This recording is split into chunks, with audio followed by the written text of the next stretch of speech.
with the Radnor Planning Commission meeting for February 4th, 2019, with the Pledge of Allegiance.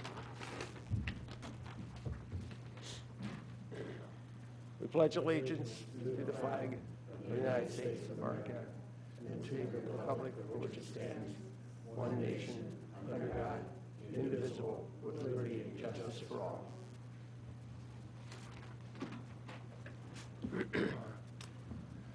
Next on the agenda is the minutes of the January 8th, 2019 meeting.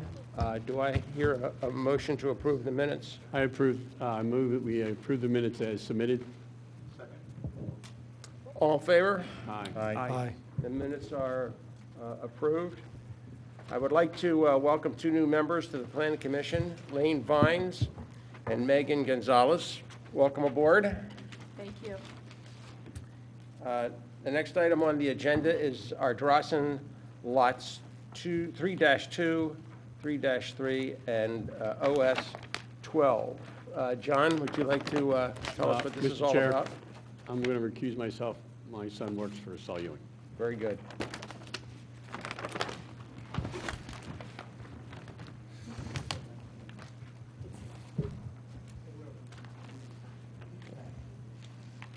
This is one that's here because of one of our buyers, and it's a story that I think you will like to hear. It's the first of the lots that are on the cul-de-sac that is over the berm at the top of the rye field. In this instance, the buyer wanted the two most furthest in lots. And actually, they're probably two of the more exposed lots of the ones up there because the berm is a little bit lower than them. This buyer, after reviewing the property, walking it a number of times, found the spot that they want to build, and it's over the hill toward the back, takes the house out of the view of Darby Paoli and Newtown roads as you come up. So instead of that house sticking up above the berm, they're wanting it further back.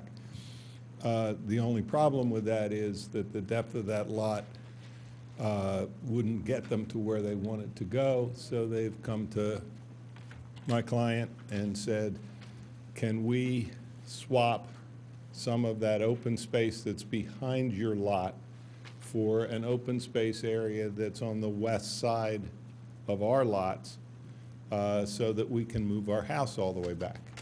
And that's what this does. If you notice, this would be the normal lot line of this basic first lot. This open space came down to a point here. They're wanting to trade to get from us this triangle of open space and provide instead this slightly larger section of open space that will actually come up to the open space that is the berm that that borders the rye field. So it's very simply them wanting to have a deeper lot so they can move their house back further away from the road, further away from the rye field, and thereby swapping some open space. Where on the plan is Newtown Road? If you look at the other plan that's here, Third page. this page, Okay. this cul-de-sac runs from Newtown Road all the way back, and the lot we're talking about is the two end lots. Okay.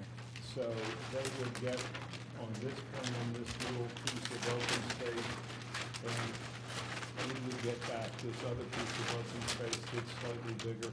So the open space stays the same. It's actually ties the open space in better because it ties it back up to the open space that's open space 8 or 7 rather, which is the 100-foot buffer where the berm is.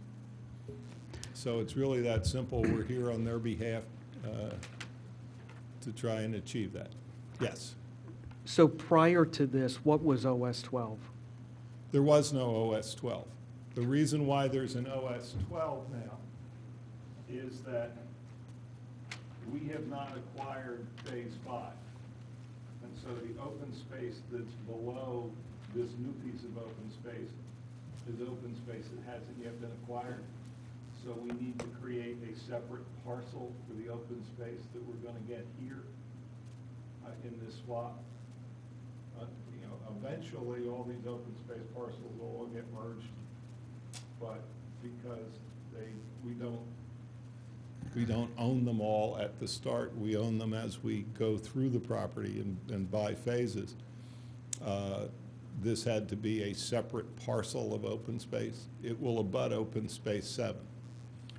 So just to clarify, you had to acquire OS 12? No, did- we you own, had it. we own OS 12.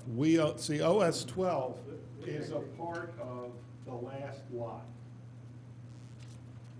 This is a plan that shows what we want it to be. If you look at the little red line on this plan, there was a lot that was this big, that was lot 3-2. And then there was a lot that was this big, that was 3-3. Okay. So OS 12 was part of 3-2? OS 12 that still doesn't exist yet. It will exist when this swap occurs. It right now, it's land that was is a part of lot 3-2. Okay. And the only reason it's its own separate parcel is we don't own the piece below it to make it simply a part of open space 8C. Yet. Any other questions from the members?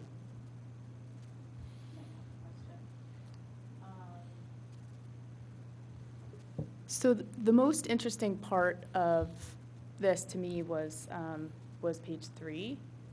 But it was hard to read some of the hatching or to understand some of it. Yeah. So the green is canopy cover, Yes. and then the brown is that steeply sloped? The steeply sloped is in shading. Right. Yes. So it's the brown Yeah. hatching. Yeah. So I like the fact that the open space 12 would connect to the township property, and that the house would sit below the berm. But the one concern is that almost the entirety of that new open space is the riparian buffer to the stream, because it's a slope, it's No, canopy cover. That is in open space now. Right. Right, so that's retained in open space. No. The open space that is being eliminated with the addition, with the annexation of that onto the 3-3. That's high ground, that's, Very high ground? well, it's, Okay, stay on the microphone, please. yeah, Okay. If you, let me do something for you here. okay. What map are we looking at? The Can you go to third this page. map? Yeah, the third Okay. page. So I want to say that the difference between, here, let's put this out where we can see this. The difference between this area right here Mm-hmm. and, you know, the metal building, barn building, it's like 55 feet. The metal barn building is 55 feet below the grade of that hill. But the- And so you gotta get down Okay. first to the level of the metal building and then down to the level of the stream. So the stream's even lower. See what I mean? Maybe I need to explain a little bit about the open space at Ardrossan. There's 90-some acres of open space at Ardrossan. The required open space at Ardrossan was something like 49 acres. So we've provided many, many more acres than were required. We basically, one of the things that we were supposed to protect in open space was those natural features, the Right. streams, the and that riparian buffer is staying in open space. What we have done with the additional 50 acres is we've included a lot more of those sloped or stream valley areas and so forth, so that the open space at Ardrossan is basically environmentally sensitive areas. That's what it's intended to be. Or would it? Right. Yeah. So the back side of that lot, they would intend to come down towards the back end of the lot there? The back end Into the of the canopy lot cover? moves down the hill, but because of setbacks and so forth, it allows them to move their house back further Right. from the street and the buffer and so forth. The, Megan, just so you know, to catch you up a little bit, this has already been gone through many, many times and approved. Great. The riparian rights have all been taken care of, and the protection of the stream and so on, and that's not being changed. The only thing we're here about today is this lot line arrangement and the creation of another open space, and that's really what's before us to be considered now. Okay. Skip had a question for me. I'm just going to point out, if someone had an issue on the slopes, that there are elevations marked on that page. Yeah. And you can see that the upper top corner of 3.3 is something like 342, and down by the stream, it's 270 something. So you're definitely upslope. Yeah. Does the staff have any observations for us? No, you have my review letter. Everything conforms. And if I can just add, for everybody's benefit, when they decide to come in and construct this house and build it, they'll go through the grading permit process. And then at that time, we'll do the full review of the individual lot with steep slopes and all the zoning issues and the setbacks and everything to make sure that everything conforms. Any public comment? I'm sorry, John, are you finished?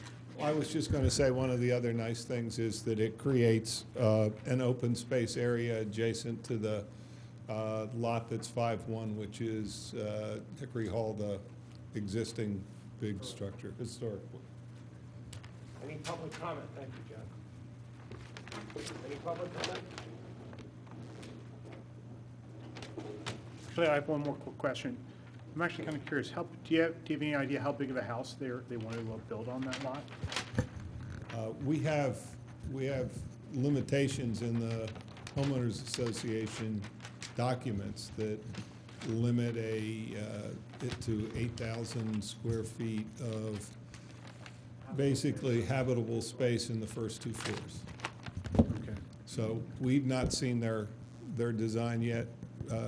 Eddie is, while he's still the declarant, the review committee, and so he sees all of those as they go in to make sure there's compliance, and then eventually the homeowners association will fulfill that role. Thank you. Is there a motion? I make a motion to approve the lot line changes as portrayed tonight on the plans. Second? Second. All in favor? Aye. That's unanimous? Okay. Thank you. Thank you. Next item on the agenda is discussion of proposed lighting ordinance. And I'd like to thank Nicolas for all the great work he did on this. He's actually made it rather intelligible, very intelligible. And I certainly like some of the conclusions and observations that you have. And I would like you to move it for us now. If you would, thank you. Yeah, so where we left this was the Planning Commission received a proposed ordinance from the Board of Commissioners. And at our last meeting, we we tabled the issue until we did some due diligence on what the proposed ordinance said and how it compared to the present lighting ordinances in Radnor. So I went through the code chapter by chapter and extracted every reference to lighting, outdoor lighting, dining lighting, parking lighting, you name it, and laid it side by side, our present code against the proposed code. I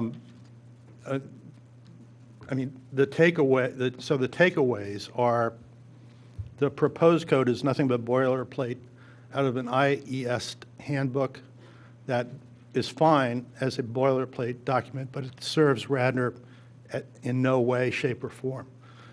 One of the other takeaways was reading the Radnor code on lighting is a challenge because the lighting references are all over the code.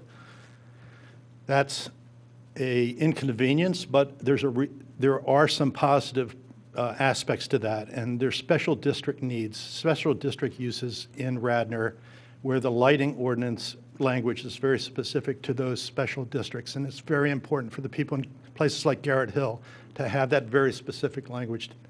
The proposed code has no specificity at all to anything unusual in Radnor. So the proposed code is written for any town USA, in my opinion. The proposed code implies that the Radnor code doesn't address lighting, which is a misnomer and not true. The Radnor code, compared to almost every township around us, is better, more comprehensive. Radnor would not fine somebody for leaving their stoop light on after 11 o'clock $1,000. The proposed code would. That's onerous. It's Big Brother. It's, in my opinion, this proposed document should go nowhere. I'm not suggesting that we couldn't look at Radnor's lighting code and say, are there places where we could make it more modern? I'm not proposing that, but what I'm saying is I'm not signing off on this proposed code. There's no way. It would be irresponsible.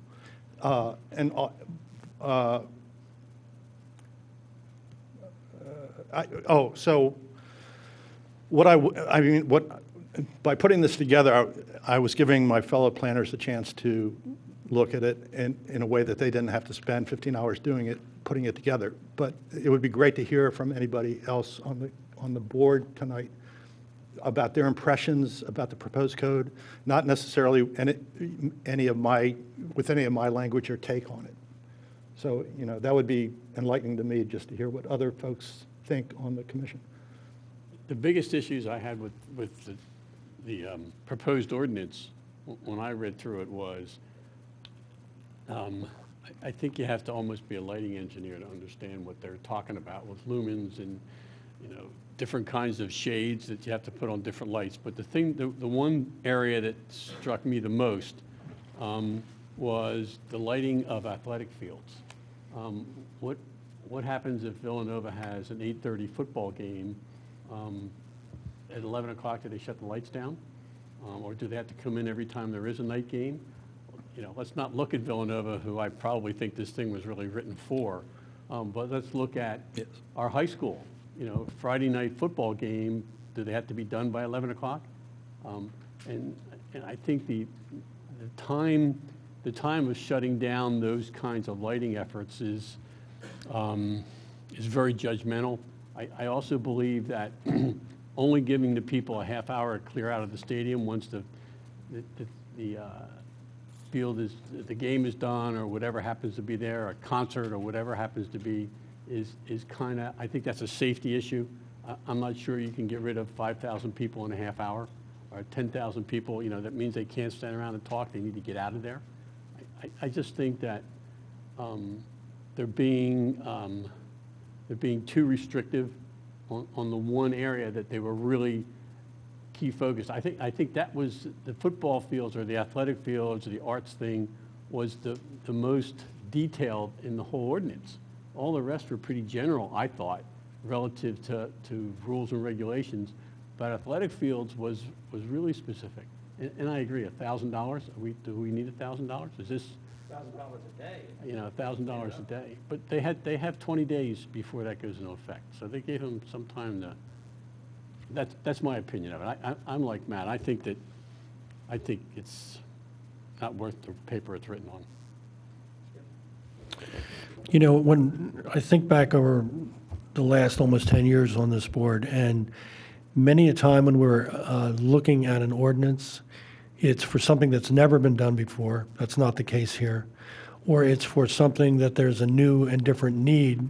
Say, for example, an applicant can't build a particular thing unless they get a district like the CICD for Villanova.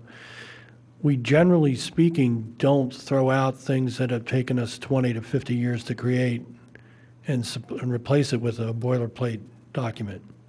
I would rather see if there's issues with the existing lighting ordinances that we have, or there are omissions, that we are very specific and do not give in to the tendency to just dump 17 new pages of steerons and ellipsoids and whatever. I don't like the document. One more, can I just add one other thing that he kind of brought up? I think that, as you had mentioned, I think that we have all the different regions and areas and districts and different ordinances pertaining to those separate ones. I think the way the lighting ordinance is laid out that we currently have, like Matt had said, is very succinct to those different areas. And I think that's the way it should be. You shouldn't have to go to one and then see how that fits into Garrett Hill, or how that fits into around Villanova, or how that fits in on the new PLO. I think the lighting, if we make any changes to lighting, I think we should make it within each of the different districts that the lighting pertains to, in my opinion. And the other thing, it's like we had mentioned, not just with lighting, but other areas that we should be attacking, where modernization of building codes today and lighting standards and construction standards and heights, they should really pertain to those different areas, and whether it be the overlay districts or the business districts or commercial districts or whatever, you know, to try and make a sweeping change and put, like you said, 15 pages of boilerplate stuff isn't helping anybody. It's only going to make our job more difficult, the zoning officer's job more difficult, the zoning board's job more difficult, and we should be making it easier for them, not harder, I think.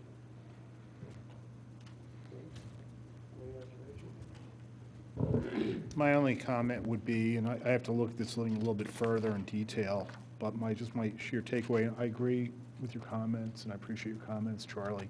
But I just think it's like if you had this thing carved out more detailed to just the commercial types of buildings rather than just individual residential. Sorry, I'll repeat myself I just think, I agree with everything that you were saying, Charlie. My only comment to add to with what you're saying is that I think a lot of the ordinances should be really carved out for the commercial standpoint, because there, I think the impact upon the other neighbors or the grander scheme to Radnor Township will have a larger impact. Thank you. Megan?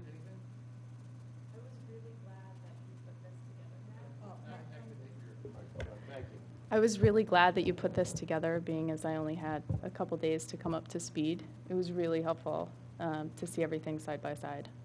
But I don't have any comments other than that. So I agree with so many of the statements that have already been made. I guess for starters, it's unclear as to what the need to make changes is in the first place, and then as a follow-up to that this would be the solution to that in any event.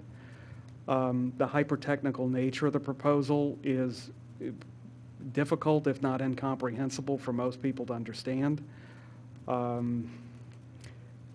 Much of this is simply boilerplate. It's not tailored for Radnor, and it's not tailored to the specific districts. Certain of the provisions seem ill-conceived in any event. For example, the lights out at 11, even for your porch light, as I would read it. Structurally, some of the provisions in here, in particular the section, I believe it's 188-4, seems vague. It's attempting to incorporate by reference a book that I don't even have a copy of. If there's something that you want to incorporate by reference, I would think that you just put it in. The second part of 188-4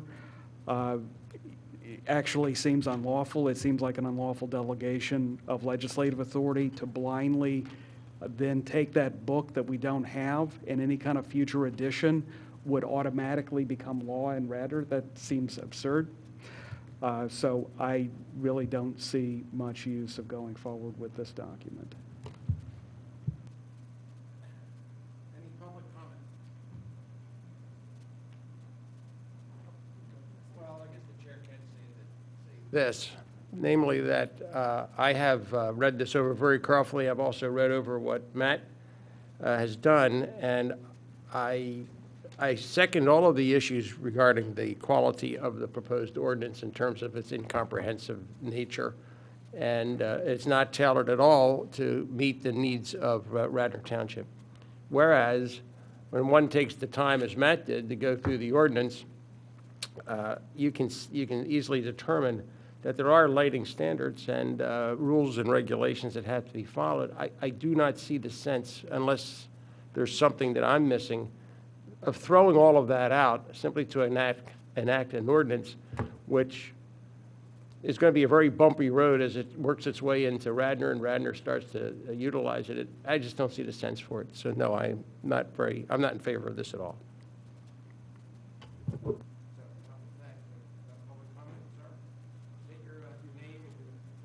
Okay, my name is Martin Caulfield, and I live on Hawthorne Lane in Rosemont. I really think the issue is very simple. The issue is not when the lights are on, how high the lights are, why they're on, whether it's a parking lot or an athletic field. It has nothing to do with that. The lights can be on 24/7 as far as I'm concerned. The issue is the pollution that the lights are causing. All right? So when you go into my neighborhood, I live in the, I guess they call it the Old Oaks neighborhood. If you go down Route 30 going eastbound, we're the first neighborhood beyond Villanova on the right-hand side, okay? Many of my neighbors have dark shades on their house because when those lights are on, there are some homes on the very first street in my neighborhood that you would think they are lighting up the front of their house. Some of them have planted trees to try to shade their house. That, to me, is the issue. And it doesn't matter if that light comes at 10 o'clock or 5 o'clock in the morning, because I haven't taken a survey of the approximate 100 homes that are in there to find out when they go to bed and when do their children go to bed and when do they wake up. And do they like to wake up with natural light? When they've pulled the shades down at night, do they get up in the middle of the night and pull the shades back up so they can wake up to natural light? It's the effect of the lights that's most critical, okay? And it's in the case of Villanova, and I have to speak to Villanova because that's where the light pollution affects my neighborhood and my home, is they're running with a program, their lighting, I'm calling the program, that's 40 years old, okay? I worked in the automobile industry. 40 years ago, you could have bought a diesel Volkswagen Rabbit and seen black smoke spewing from the tailpipe, or an Oldsmobile diesel of the day, and black smoke spewing from the tailpipe. You don't see that anymore in automobiles, all right? Because over the 40 years since then, they've refined the impact or tried to diminish the impact of automobiles on society. Villanova's lights have been up for 40 years. There is no shielding on the lights, which means they're basically just spreading, okay? At the time, 40 years ago, that may have been the best that was available, all right? Today's technology has replaced that strategy for lighting an athletic field. I sent you, sir, some documents. They're the foremost authority in the world for outdoor lighting is MUSCO. They're out in the Midwest or Idaho. I forget exactly where they are. They have gotten to the point where they're lighting, when they go off and do a stadium now, and they just did in the Chamonix High School about 4 to 5 years ago, They sell their technology as being better for the athlete, better for the spectators, and third, better for the neighbors. And we hear from Villanova and perhaps other institutions, we might hear from Cabrini or others, that they have to be very competitive, okay? Well, why don't they clean up their lighting for their athletes, their students, and their spectators, and let the neighbors ride along for the ride? If you go into my neighborhood on a foggy night, you could cut your lawn if they have their lights on over there. That's how bright it is in our neighborhood. I know I've heard people say, what about the Radnor fields? Is this going to have something to do with the Radnor fields? The field that's over on Matson Ford Road has very limited, this is the one that we rent out to Agnes Irwin that's adjacent to the, yeah, there's very little spill beyond that. Beyond that. There's not going across the street even into where the elementary school is. Radnor High School probably has older lights, but is it spilling over to any neighboring properties? And if it's not, let it be as bright as it needs to be. Again, but going back, the issue is not the lights. The light, it's how much pollution is spread to the neighboring properties. So I would caution you. I don't know if you have to rewrite it. I don't know if you just want to add to your ordinance. It's define very soundly what is light pollution in our town and how can it be measured so it's not subjective. And yes, a lighting engineer might have to get involved, but guess what? The people that, when Villanova goes to relight their field, and there's rumors they might be considering it right now, there are experts helping them define that. And if they go to Villanova and say, you know, for an extra $100,000, we can mitigate the light to the neighbors, and they go, it doesn't matter, our ordinance doesn't address that, we'll stick the $100,000 into our pocket, then we've missed the boat. Let me just address a couple things. I think you misinterpreted what we all said up here. Okay. We're not saying that the lighting doesn't need to be addressed in our ordinances. It is, in fact, addressed in ordinance. And you kind of, you know, what we're saying, what we say up here is the same thing you're saying. Any new lights that go in, they have to follow the current rules and regulations ordinance that's in effect. 40 years ago, okay, when those lights at Villanova were put up, all right, there weren't those. They didn't have the knowledge, as you said. You just didn't have the knowledge of lights back then, okay? We can't go in and tell Villanova, take the lights down, right, and put new lights up because we changed the ordinance. That wouldn't be, they're not going to do that. Just like if you wanted to make an addition to your house, okay, and we said, well, you can't make an addition to your house because we changed the ordinance. You're kind of grandfathered in, right? If the lights that you're talking about over on Matson Ford Road, all right, advancements have been in place, so we made them put the newer lights in. Correct. If Villanova changes their lights, they're going to have to follow the ordinances that are in effect today for those lights, all right? See, I disagree, because there is another organization that helps towns with their lighting ordinances. It's called the Pennsylvania Council for Outdoor Lighting. And that's probably somebody that you would want to tap into. But we still can't make them, change now. Are you an attorney, sir? No, are you? Okay. I am not, but. I'm not. Okay, I'm sorry. But what I'm saying is, you've made that statement. In this council that advises communities, they specifically have ordinances in towns in Pennsylvania where they have said, yes, it is grandfathered for X years since installation. Can I just add something here for a moment, please? We're not suggesting that Villanova is going to continue on in an unregulated fashion. Villanova will have to adhere to any and all changes that are made to the lighting ordinance. What this ordinance is that we were considering is from the ground up cookie cutter type of ordinance that could be applied to any town in America, and any town or city or township in America could be free to reject it. That's what we're talking about.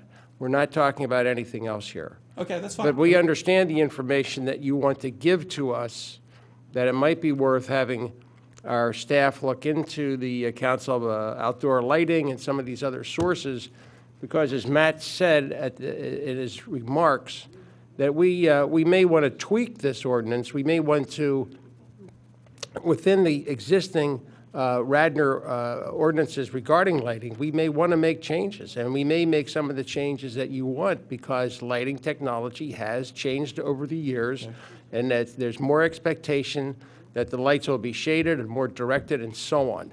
But we certainly understand, and we have heard your point regarding Villanova and the need to lessen light pollution, and that's on the foremost in everybody's mind these days. Thank you very much. I'd like to make one last point. I've heard from the gentleman here tonight, Mr. Falcone, and I've heard from the town solicitor that people need to be grandfathered.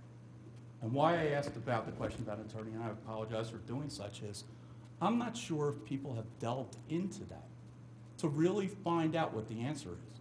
And when you have a council who has helped probably 25 communities or townships in Pennsylvania, and they come forward and say, it's up to the town to the extent that they want to grandfather.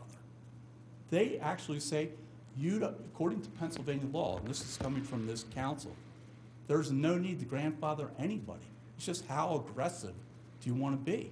And I'm not here saying aggressively change the ordinance and shut Villanova down tomorrow. But I do think that anybody who's violating and having light pollution, they should be given a notice and a time to remedy. And if that time to remedy is 2 years or 5 years, it's better than just letting it continue. Thank you very much. Okay. I'd like to say one thing before you go. The ordinance that we're looking at specifically grandfathers. So that's one other reason to perhaps to reject it. Okay, that's good. Okay. I And don't know what the ordinance is that you're looking at, okay? The other thing that we should do here is the unspoken part of what we've been talking about up to this point is enforcement of existing ordinances. There may be remedies already available to you, and we could have to ask staff for situations that can be addressed now. Okay. That maybe have not reached this level of public outcry before, and staff needs and does know about it. And maybe, Steve, I don't know if you're prepared to make a comment or two about light pollution scenarios right now. Mr. Kunda, so this actually falls under my colleague, Kevin Kashanti. It's a codes issue, it's a community development issue, but what I can tell you is, so to enforce these, it's an ordinance like this, it's very, very specific how one would go about that with a light meter and how high the light meter is above the ground and how far the light meter is. It gets very specific. It's not, oh, I just have that. So when we review plans from a lighting standpoint, those plans, which are based on the height of the pole, the fixture, the bulb, all that, we see that photometric diagram, and that's what tells us that currently, no less than 0.2 for candles, can go off the property. But to enforce something like that, and again, I'm not going to speak for my colleague, would definitely require, I'm going to assume, some more resources to be able to do that, whether it's the police or township staff, as far as going out and taking that light meter, doing it in a fashion that it's going to hold up should somebody challenge it. So I guess if that answers your question as far as enforcement, it gives you some idea where we would be. Well, I guess my question is, do you feel or think, or would you make an assessment that within our existing code, there's sufficient language and teeth for you to do an enforcement? If I may, I don't think so within your existing code. And I agree with everything that you said about the fact that the existing code deals with lighting on a district-by-district and area-by-area basis is always preferable to having a one-size-fits-all lighting ordinance. But when I look at language like light fixtures shall be shielded to reduce light spillage beyond the extent of the property line. I hate that word reduce. Shouldn't Are you it reading be- from our ordinance or the proposed ordinance? I'm reading, I'm looking at Mr. Golis's recitation of our current code. And so when you say reduce, isn't what we're trying to do to eliminate spillage beyond the property line? It's okay if you want to light your own property, but when you get to the point where you spill over onto other properties, that's not a good thing. And the word reduce makes it harder for us to try and enforce that, because I'm not picking on Villanova, let's pick on somebody else. So somebody's lighting their tennis court, and it spills over into their neighbor's property. And the neighbor says, I've reduced it as much as I could, but if I lower it more, I'm not going to be able to see the one corner of my tennis court, and so that's not reasonable. So I agree with everything you're saying about, like, in its entirety, the new ordinance is too boilerplate, it's too generic, but enforcement of the current ordinance is very difficult, and I think that there needs to be adjustments made to that. And although we hate the gobbledygook, and the gobbledygook is what technical people in lighting fields use to determine compliance with specific code standards, which is what a judge would look for if we ever had to go to court. Yeah, I agree, but electrical engineers who I talked to, and Kathy Bognosian, who used to be the chair here and knows something about lighting, said that the technology is changing so fast that to have things in the code that are so specific as to have to be rewritten when technology says rewrite these makes no sense to me. Plus, I mean, if you're talking about semantic changes or fine editing, I have no problem with that. But that's not what we were asked to do. We were given this piece of proposed, that's what we were asked to do. We were asked to evaluate this. Yeah. And there's no yes answer there's no positive reaction from me about what I was presented with. I agree with your evaluation of the ordinance. I don't disagree with your evaluation of the ordinance, but I think what I would be concerned with is just saying the proposed changes are, don't work for us, so we won't make any changes at all. I think we have to look at what we have, and you're right. Like, once upon a time, we used to say you have to use sodium lighting or whatever. Like, that's ridiculous in today's standards. Anything that we put like that or that specific in an ordinance runs the risk of being obsolete.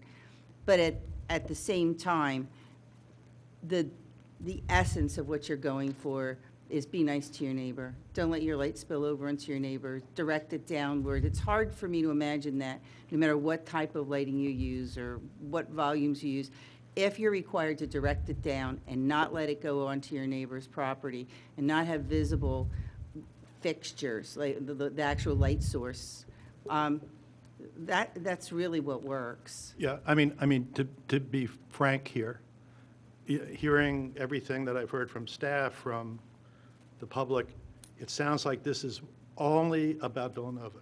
This whole proposed ordinance came to us, and it really, there's no other place in Radnor that's polluting. You know, it's like, so, like, no, listen. On my street where I live on West Wayne Avenue, so when people come down one road, lights go in my bedroom. When they come down another road, lights go in my living room. I bought the house, okay? You know, so no headlights on West Wayne Avenue. No, that's an absurd thing. Whoa. Let me interrupt there. I don't think that's a fair, that's a fair analogy.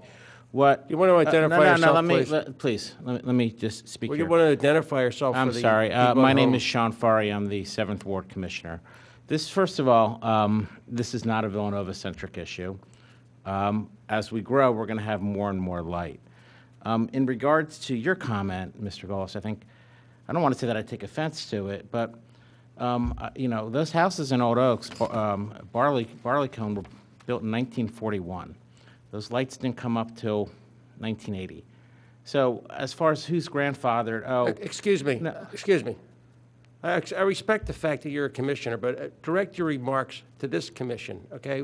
I don't, debating back and forth with a member of the public is really not a proper order, I think it's okay? definitely fair to address those comments. Well, no, actually, I believe if you're going to talk in front of this commission, you should be just like every other citizen and talk from the podium. actually, in the past, that hasn't been done, and you've Well, allowed... it's always you've been done in allowed- it's been done, Commissioner Booker sat at that table, and everyone else came up and talked from the podium.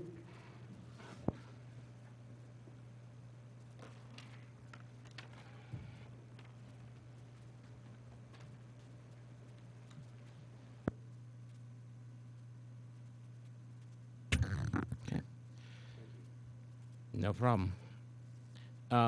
So I did make that point where, like I said,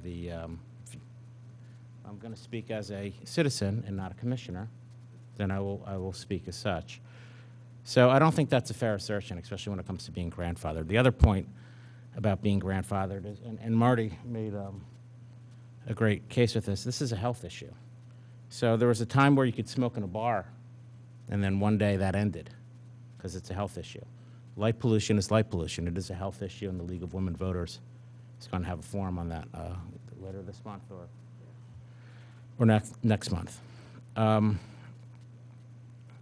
28th. Now, I do agree with a lot of what you guys said, where this is not perfect. In fact, it's far from perfect. But instead of chopping it down, what is good about it? What can we use? What are some good aspects of this where we can grow? Because as I said before, with a Wawa or any other entity that is going to grow, and this Wawa is going to be a 24-hour-a-day operation, most likely, with high canopies, lights, that's going to abut neighbors' homes. Can I comment right there? Sure. The ordinance that, again, we don't like would allow that. Okay. There's no point to this, sure. This particular ordinance is... You may be right with that. And No, I'm not going to disagree, but there has to be good points. It talks about facilities in use, that a half an hour after the use has stopped, you shut off the light. Well, there is no half an hour after in a 24-hour operation. Okay. I'm not saying that this is the perfect ordinance as... My feeling also is that we shouldn't be creating this ordinance. We almost never do.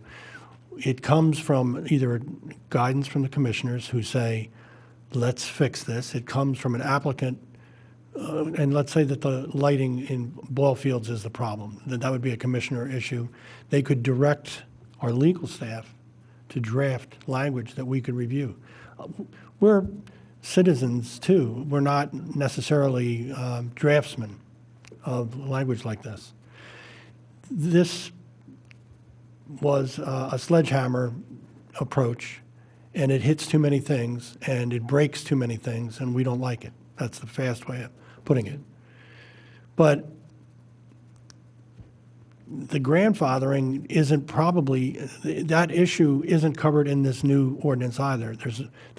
All those bad 40-year-old lights are still protected as long as they want to keep changing the bulbs in this ordinance. So there's no point to this ordinance to address what you really want fixed. There may or may not be language like smoking in a bar that can be retroactive, that you can start preventing the use of those lights. Maybe there's possibly, and I can't speak to this, but maybe our legal staff can, Mary. Can you do something where, like, there's a 5-year phase-out period, and if you are going to, you can't even replace the bulbs eventually on light standards that pollute?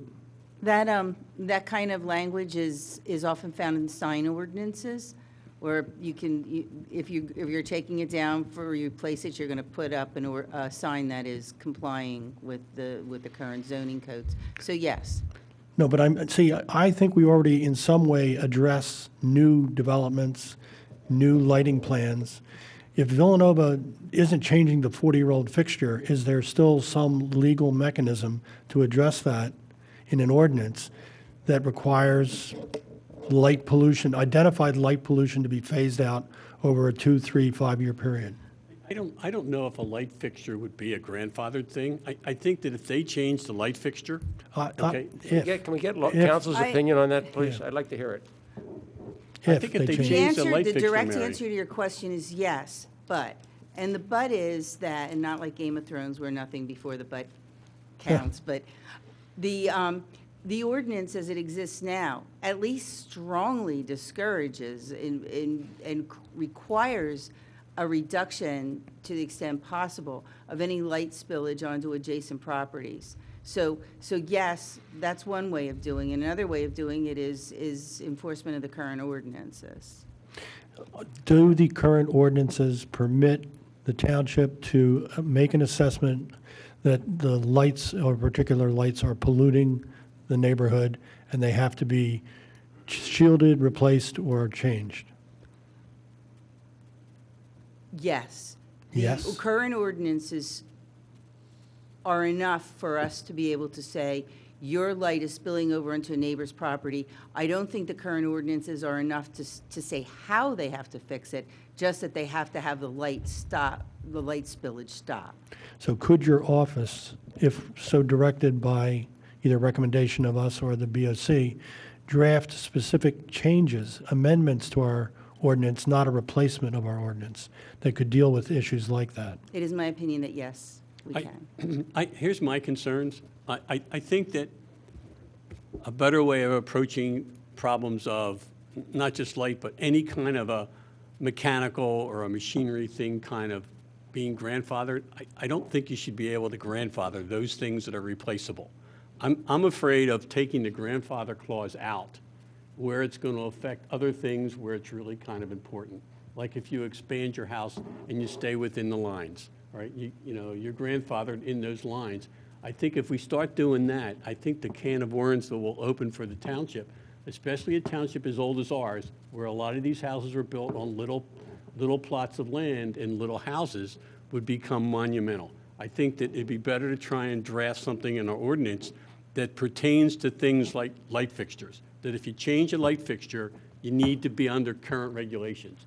If you change a pump on a gas or a canopy, you can't stay with the old one. You got to go with the new, more modern kinds of things. I did not interpret his question as a question asking whether we can change the non-conforming sections of the ordinance, but specifically whether we could change the lighting sections of the ordinance. Yeah, but that's the question I was answering. I get afraid of changing one specific thing. I think if you change a lot of things that have the same kinds of uses, okay, or similar kinds of uses maybe is a better way of saying it, I think you have a better chance of it withstanding court cases as opposed to saying you pick one specific thing and you attack that.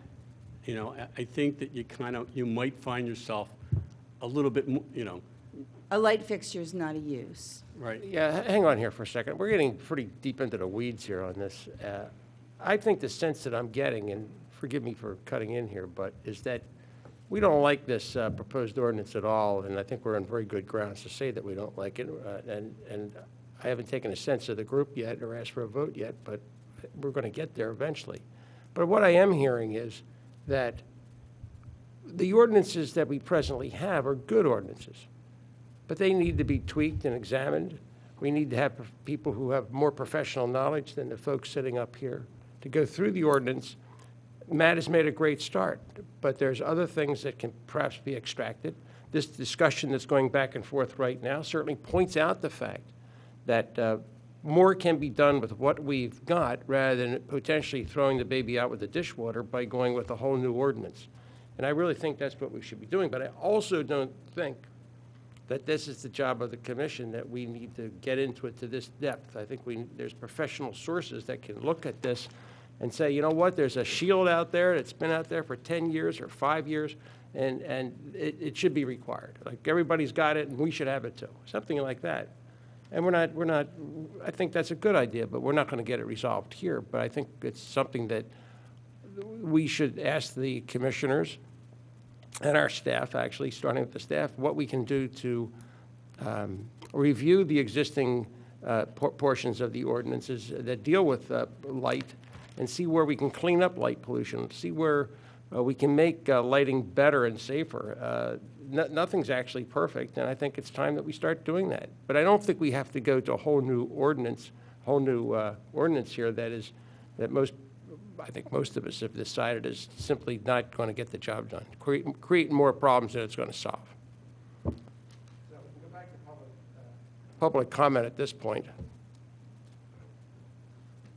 Hi, Jane Galley, 7th Ward. I too live with the pollution at Villanova.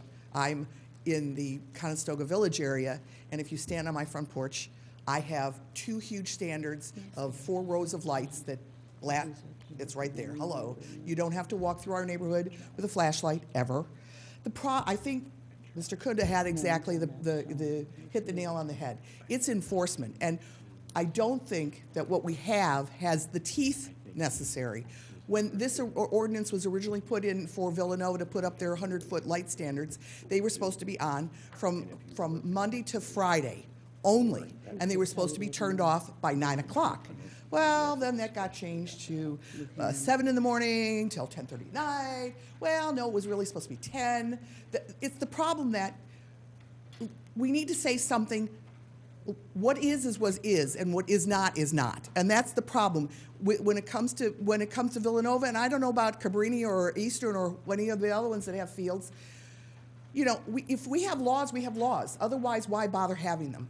And that's the problem with our neighborhood anyway, is that somehow or other, Villanova can do whatever they want, and we have to abide by the rules, but not them. And I guess that's where we feel such angst about all of this. It's that enforce the laws that are on the books. Enforce them. Fine them. Do something that'll have them. They just spent $300 million. They can't put up some new lighting that doesn't pour into our neighborhoods every single night. They're on almost every day. Okay, when the kids are gone, they turn them off. Good for them. But you know, this has got to be costing them a lot of money as well. That's where all of this angst and upset has come from, is the fact that you give them this much and they take 12 miles. And that's, you know, that's the truth. They don't live by the covenants they make. They don't live by the ordinances they get. They don't live within even the CICD that they got. Their little bistro is now a full restaurant with a full bar. Oh, well, that wasn't quite what they sold us with. So, and I've been on this thing for 8 years. So I've lived through the whole shooting match. And I'm also on the care committee of Radnor. So I've heard it all, and I guess that's the frustration you hear from all of us, that either start it all over again or fix what we've got. I mean, that's where we are. So.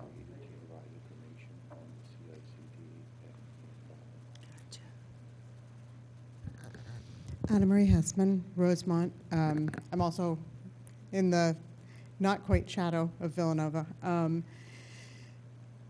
So I really like the concept of a township-wide. I don't know if I like the specific legislation. I'm not quite as in the weeds as the Planning Commission people. I'm not a lighting engineer. But the reason I like the concept of it is that wherever you live in Radnor, you shouldn't be subject to a different quality of life because the law doesn't respect you as much. So when Mr. Falcone speaks about specific, all the specific little districts, that siloing of people off into, okay, you people over here, you're subject to these protections. And you people over here, you're subject to those protections. We should have some standards that are township-wide. That say the township and its businesses and its educational institutions and its sporting teams, we all respect you. And I think we need that. Whether or not this legislation does it, I have no idea.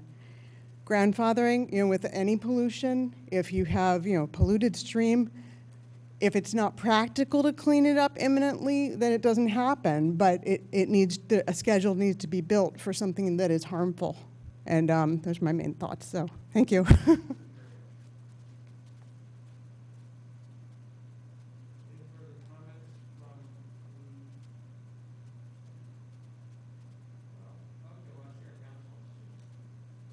Well, if you're asking for further comments, my takeaways from your discussion tonight is that you would like the staff to go through the existing ordinances and let you know what tools you have to prevent light spillage and nuisances which could affect property owners and to recommend any changes that we think are important to be able to enforce those provisions.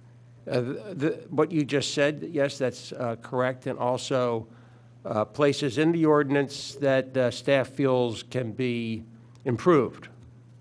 You pointed out an area of ambiguity in the ordinance, and when I went through it, I saw a couple of others which I thought might open the door towards a situation where it doesn't become really enforceable because the language simply isn't clear enough or it's somewhat ambiguous.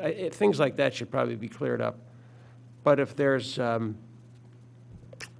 we're not really qualified to do this, but if there is known improvements that can be made to existing ordinances because of changes and improvements in technology, then those things should be incorporated. I think nobody wants light pollution. Everybody, and everything I've just heard from the residents who have spoken is that regardless of the source of the light spillage, it is something that has to be addressed. And if our existing ordinances can be improved to achieve those goals, then I think it is obviously something that's worth doing. And I think it's been beneficial that we've gone through this exercise, because it has served to highlight that while we do have a comprehensive ordinance, it can certainly stand some improvement. So I'm going to ask in a moment for a motion to see if we can not only send a message that we don't like this proposed ordinance, but also that we are recommending the things that I've just said. Can I just add one thing with your comments? As we sort of further look at this ordinance, I really go back to the point where I think we should really look either language or change the language if we're going to go to that approach of really focusing on commercial versus residential, because the impact on some of these lighting ordinances, if you have a small residential house, is not going to be as impacting as it is from a large institution, commercial, school, et cetera. Obviously, the impact of like Villanova University, we're talking about that, it has a far more impact on your homes, and I understand your point, versus if I have basically a floodlight on basically that's going to spilling over to my neighbor's yard, that's going to have a far more, a less more impact than something on a larger scale. So I just think we should look at these ordinances both from a commercial perspective and as well as from a residential perspective. I think that, I do take the commissioner's point that smoking used to be allowed. You could go into Kelly's and smoke, and now you can't. Not that I smoked. I didn't. But I used to go to Kelly's, though. Yeah. 85-cent Rolling Rocks, or Heineken's, whatever. The law can change, and if we identify light pollution as a diminution of property value, loss in some way, health hazard, there's probably language in other ordinances and language you can find that maybe we should be looking at. Maybe there's extreme cases where you can compel retrofitting. I don't know. Or compel it within a reasonable short time period. And maybe it should be restricted to commercial or large-scale lighting things. I'm not saying that, you have to put shields on your floodlights and all that in your residential area. I do agree with you, Dale, that it should be more of a focus on commercial and institutional use lighting. Any other comments? Yeah, I just to clarify the point, like everyone has said, I'm saying about different areas needing different requirements. As is mentioned, if you make it a blanket that everybody has to do the same thing, it doesn't necessarily going to solve our problems. Villanova's problem is greater than, maybe the high school's problem, and the high school's problem is greater than your house problem or a basketball court that your kids play at nighttime in the garage or on your driveways. If you make the ordinance too broad, it's if your neighbor doesn't like your son or daughter playing basketball in your driveway, they'll come to this ordinance and say, hey, the light from your spotlight is spilling on my property, fix it. You'll have 20 days to fix it, or you get fined $1,000 a day. That's what I'm saying. Everything has to go, in each individual class, and that's the way our ordinance is written now. The new ordinance doesn't do that. It puts everything in the same bucket. And we're just thinking that doesn't work for Radnor Township because we're all different. And if there is a problem, I think generally the township will figure out a way of fixing it. They always seem to.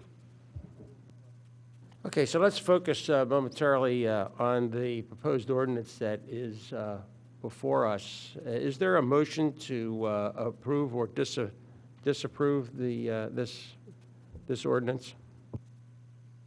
I would move that we send the ordinance back to the commissioners and say our opinion is it's too broad, not specific enough, and should be reworked to address the issues that affect the township.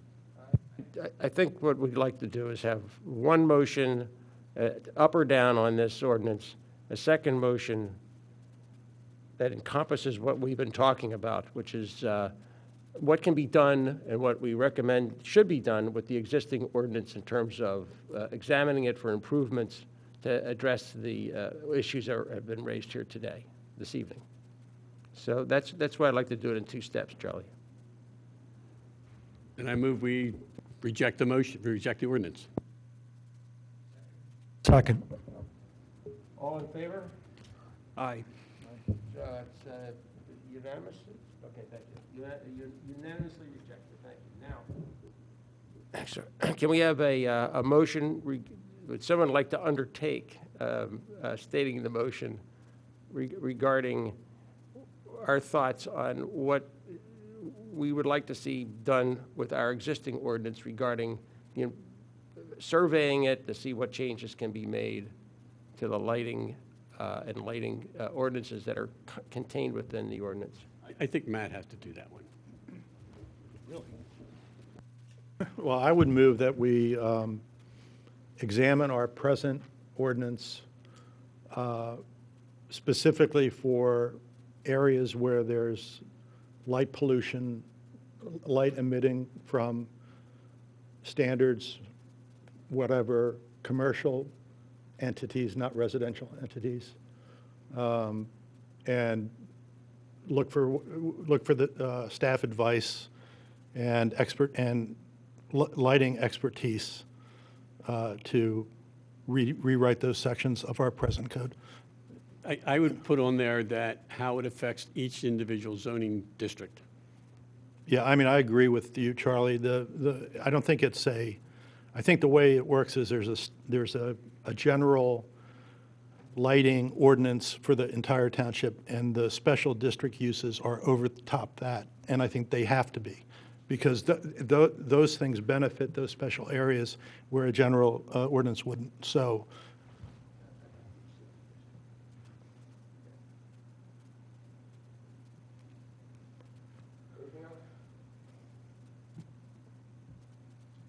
Try that again. I saw you scribbling away. Did you get that down? I got down what he said, but I think maybe it would be a good idea to also include tightening up language to allow more efficient enforcement. Right. Sure. Very good. Very good. So could we read that back to the commission? Yes. Yeah, see, what do you have in the minutes? What do you have in the minutes? Because that's what's going to go by. You don't know? Your notes might be more. I have, the motion is to examine the present ordinance specifically for light pollution regarding commercial and institutional facilities. Look to staff and lighting professionals for advice. Tighten up language to allow more efficient enforcement. And it should be tied to each specific zoning district. Did that stay or go?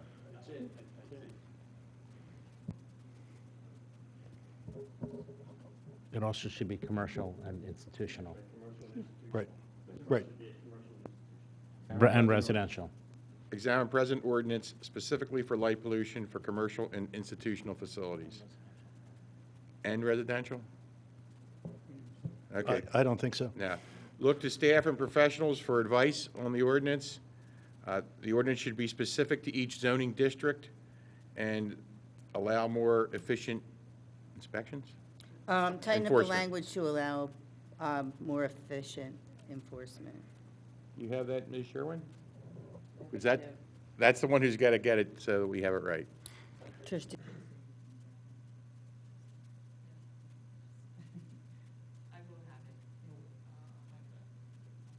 Well, when you send the minutes around, they'll correct it. Somebody will, if you don't have it right, but you'll have it right. I'll play it back on the video.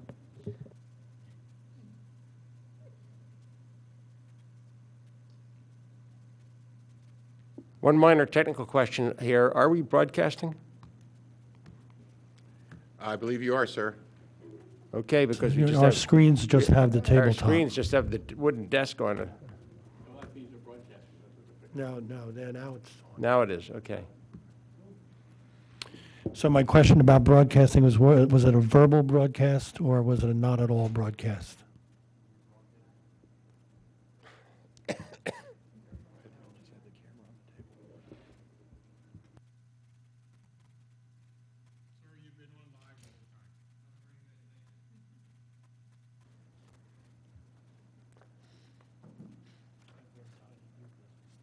Okay, so we have to... You going to call for a vote on that Yeah. motion? Now, do we have a second? Okay. Do we have a vote, please? All in favor? Aye. Unanimous, okay. Very good. Returning to the agenda, I think we're down to old business. Any old business? Any new business? We kind of welcomed 2 new members, but I think that it would be great if they would take 10 or 20 seconds and tell us their backgrounds, I guess, and how you got here. So my name is Lane Vines. I'm an attorney. I work downtown. I'm with Berger Montague. My background is in law as well as accounting. I was at one point a member of a planning commission in another one of the surrounding areas. Narberth, correct.